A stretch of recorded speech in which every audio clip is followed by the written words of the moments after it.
welcome you to Central Women's new media series, and it's called Peaks. And we're asking the question, do you really experience God in your peaks? Do you know it? Do you lean into it? And how can we be better at doing that? So I'm really excited. We have Kaylin here today, and Kaylin is going to share, she has lots of peaks in her life, but we've asked her to share one particular peak. But okay, so first tell us a little bit about yourself. Yeah, so my name's Kaylin. I serve on central staff. I've been on staff for 8 years now. My current role is I am the assistant researcher to Cal and now Sean. So it's a lot of fun. I get to do a lot of fun things. Every day is different, which I love. Outside of the office, I love to travel. It's a huge passion of mine. I had a goal of going to 30 countries before I turned 30, and I hit that goal when I was 26. So I said, why not add the 50 states to it? So I accomplished that goal when I was 29. And as of the summer, I've been to 39 countries. So I'm trying to do as much traveling as possible, and my mantra is balling on a budget. I love a good deal. So I subscribe to all of the flight deal alerts, emails. It's a little dangerous, but that's my pro tip for those that want to get into traveling but are afraid of how to pay for it. That's the way to go. That's great. So that's one of my big passions. My other big passion is the Phoenix Suns. Yeah, that's right. You are a Suns fan for sure. Yeah. You go to tons of games, don't you? Oh yeah. Oh yeah.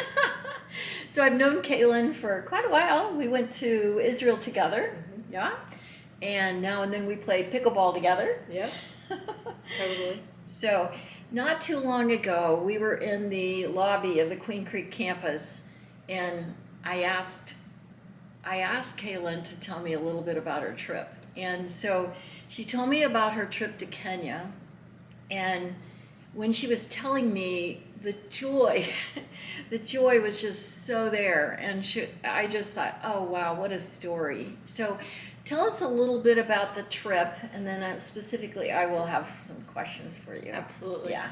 So I went in June, and it was a small group of us, so there's 3 ladies total, and we spent 2 weeks in Kenya. We were focusing in the slums of Nairobi, which is the capital of Kenya, and we were partnering with Missions of Hope, which is a big school system within Kenya. It's ran by a nonprofit, but they have I think they have at least 10 schools throughout Kenya. And so we were serving the teachers and some of the social workers there, teaching them about how to love on their kids and just learn how each kid is individually made by God and their personalities are different and how they need to apply their teaching according to that.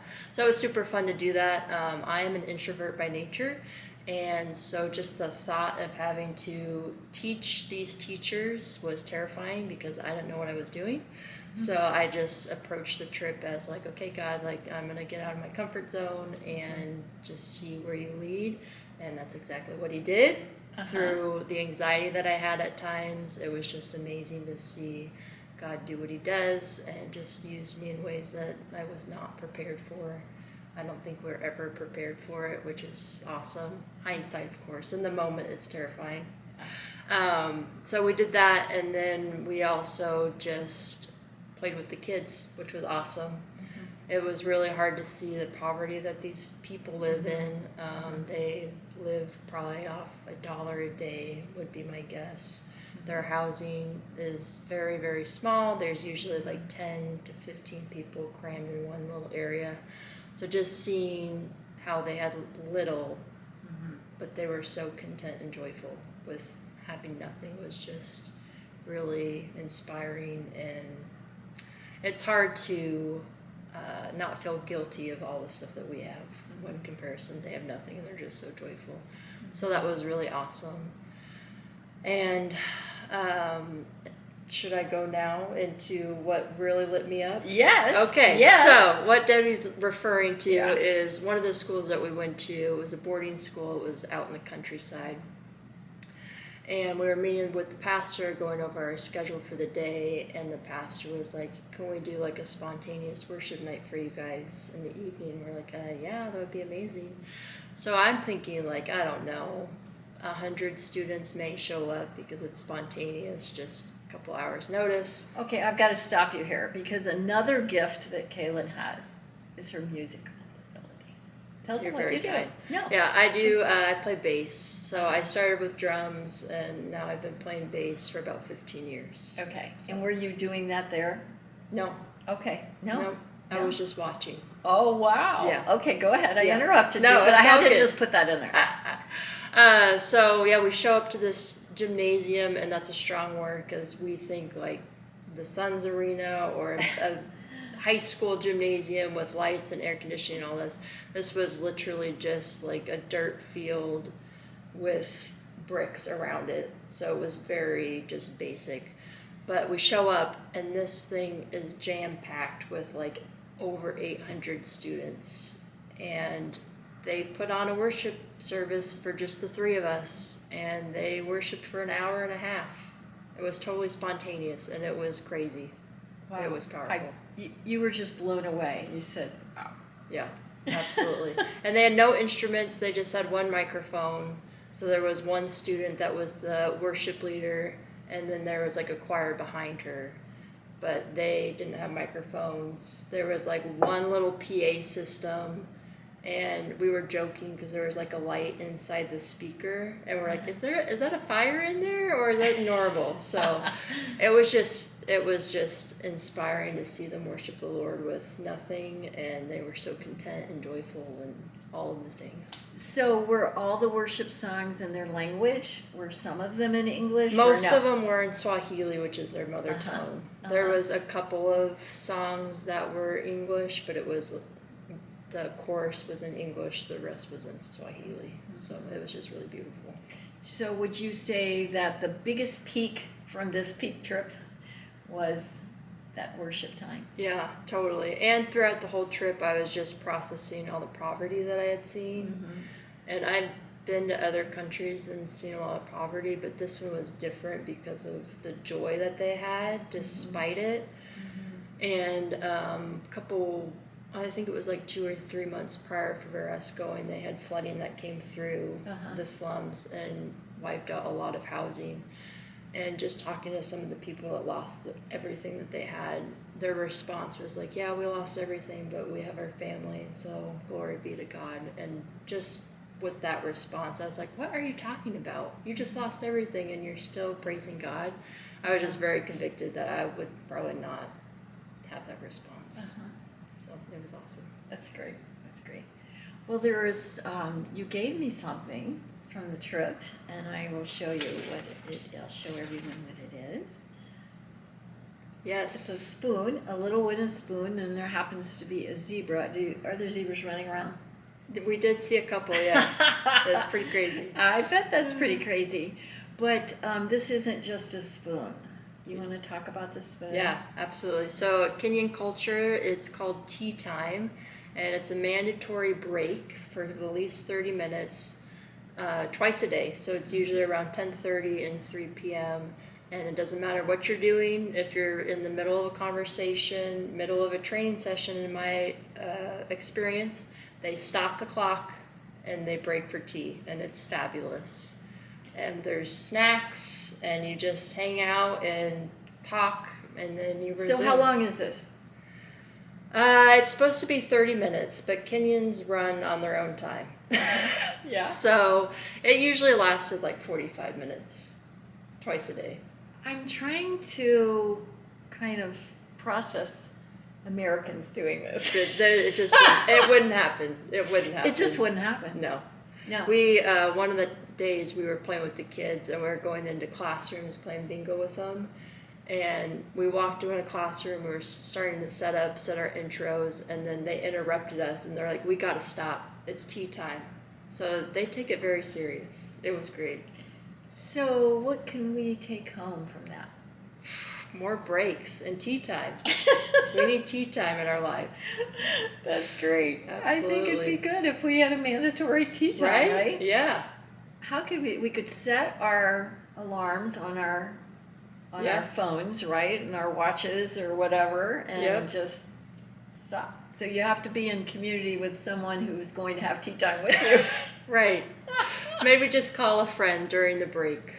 That's great. Accountability. I love that Yeah. because we are relationships is what's important in Totally. our lives. Yeah. With Jesus and with friends and others. So Absolutely. what else do you think that were things, couple of other things that were take-homes that were life-changing for you? Yeah. During the trip, we saw a lot, like I mentioned before, poverty-wise, and just the hospitality of everybody, all the Kenyans. Like, you talked to them once and you felt like you've known them for 10 years, which was really inspiring, especially for me being so introverted at times where I tend to not initiate conversation. They know no stranger, so that was awesome to witness and be a recipient of it. That's great. At the end of the trip, we did a safari. So we did a 2-day safari. We drove like 6 hours away to do the safari. And I thought we were just going to just see animals, and it was just kind of like just release and think through, process what we had just seen for the last 2 weeks. Wouldn't really experience anything spiritual, so to speak. But as God does, He had other plans. So it was the second day on the safari, and we were watching these hyenas go at it at a water buffalo carcass. Oh. Which was crazy. But our tour guide was talking about how hyenas, when they find, they're scavengers, so they just go and look for carcasses. Once they eat until they're satisfied, then they just walk away and they're done until they're hungry again. And the moment he said satisfied, everything kind of just clicked for me for the trip. So I just was like, okay, Lord, you're reminding me and you're showing me that these people are satisfied and they're content and they're joyful, all because of Him, obviously, but just their circumstances and all of that. So yeah, it was a weird God moment of like, I'm looking at a hyena eating a buffalo carcass. And thinking about the word satisfied. Yeah. So God tends to speak in really weird ways and situations to me, and that was just the moment where everything clicked for me. And we are told to be content in whatever where we are. That's Totally. awesome. That's awesome. So, looking at all of your travels, how does that have you, like, your eyes are bigger, what does it do for you, your travel? Yeah, I just love getting outside of our culture and experiencing God in new ways through His people. We're all so different, and God is so creative through these different people groups and cultures. So it's hard to explain. So, out of all the places that you've been, Yeah. and I've traveled a lot, but you've traveled a lot more. I mean, I remember you texted me, oh yeah, I'm getting ready to go to Iceland. Oh, out of all the places, so what was your favorite? That's always a trick question, and it's not fair. I don't mean for it to be a trick question. I don't know, but Kenya is definitely at the top of the list now. I would say Kenya and Egypt are pretty high up there because of the people. Because of the people. Yeah, people are just so hospitable there and welcoming, and they just live out their faith in a way that us Americans don't. When I was on a mission trip to Honduras, and it was after a terrible hurricane some years ago, wow, it was hard to come back to our culture and to see the horrid poverty and what was happening and kind of hold, like what we do and where I'd been, and there was a re-entry, definitely a re-entry for me. Do you feel that a lot of times when you come back from these trips? Like, yeah. It's like, yeah. Totally. That's the hardest part for me, is getting reacclimated into our culture and not trying to compare our culture versus their culture, apples to apples, Yes. because it's not the same. And God's not trying to zap your joy. No. You're an American, but Right. at the same time, you have a heart for all these people. Yep. I love your heart for people. Thank you. And I've watched it through the years, Kaylin, and you are to be greatly admired for all of that. I think about this whole study. Last spring we did late winter and spring, we talked about the valleys and how hard the valleys are, and how in the world do we go through valleys without being in a relationship with Jesus. And so this is a different one this fall. We're starting the peaks and look at the mountains, and like I said, asking ourselves, how can we lean into the peaks of our lives, and what do we learn from the peaks in our lives? And the verse in Psalm 121, 1 and 2 says, I lift up my eyes to the mountains. Some versions are hills, the mountains. Where does my help come from? My help comes from the Lord, the maker of heaven and earth. And I think of that, and if we can just lean into the peaks in our lives, I think sometimes we just miss them if we don't take time to just ponder who God is and that He's in the peaks. So thank you for listening. Thank you, Kaylin, for coming and spending the time. And I want to invite all the listeners and watchers, because this is on, you can follow us on the Central Women Podcast on YouTube channel. And also there is an introductory blog that has to do with this new series, Peaks. And I think it'll help you understand where we're going. If you want to go deeper, there's some scripture in the Old Testament and the New Testament about mountains. You can read, study, you can journal. It's kind of up to you as to how you go through this. So, but we're just so glad you're a part of us, and we want to invite you to listen to more Peaks as we have one a week. So thank you for listening to us.